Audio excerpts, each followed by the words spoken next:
അറബി ഭാഷാ പഠന രംഗത്ത് ഒരുപാട് അക്കാഡമികളും സ്ഥാപനങ്ങളും ഒക്കെ പ്രവർത്തിച്ചു വരുന്നു. അത്തരമൊരു സാഹചര്യത്തിൽ അറബിക് മീഡിയം ഈസി എന്ന ഈ ഒരു കോഴ്സ് തുടങ്ങാൻ താങ്കൾ പ്രേരിപ്പിച്ചെന്താണ്?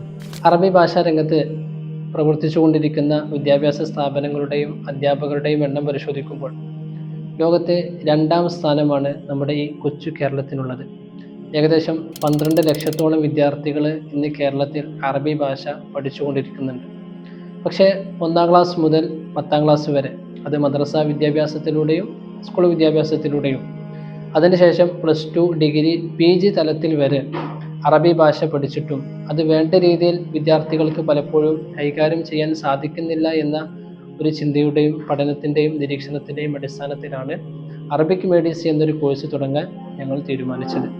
മുമ്പ് ഓഫ്ലൈൻ വഴിയായിരുന്നു ഈ കോഴ്സ് ഞങ്ങൾ നൽകിയിരുന്നത്. ഇപ്പോൾ അത് ഓൺലൈൻ പ്ലാറ്റ്ഫോമിലേക്ക് ഞങ്ങൾ മാറ്റാൻ തീരുമാനിച്ചത് 2 കാരണത്താലാണ്. ഒന്ന് അതിലുള്ള റിസൾട്ടാണ്. മറ്റൊന്ന്, ഇന്ന് ഓൺലൈൻ വഴി കാണപ്പെടുന്ന ഒട്ടുമിക്ക അറബി ഭാഷ രംഗത്ത് പ്രവർത്തിച്ചു കൊണ്ടിരിക്കുന്ന കോഴ്സുകളും സ്പോക്കൺ അറബിക്കുമായി ബന്ധപ്പെട്ടുള്ളതാണ്.